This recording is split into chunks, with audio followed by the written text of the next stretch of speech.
আজকে আমার একটা তৈরি করবো। অনেকগুলো আম নিয়ে আসলাম, এখন আমগুলো ধুয়ে কেটে পরিষ্কার করে নিতেছি।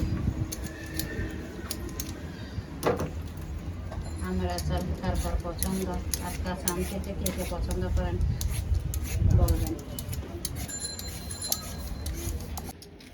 এখন আমগুলো কাটতেছে সিলে।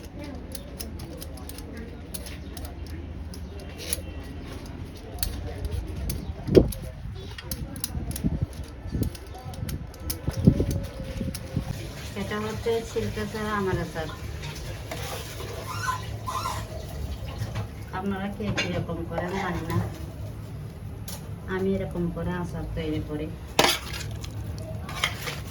অনেক ভালো লাগে ভাত দিয়ে খেতে। টক মিষ্টি জাল, তারপর পছন্দ আমের আচার।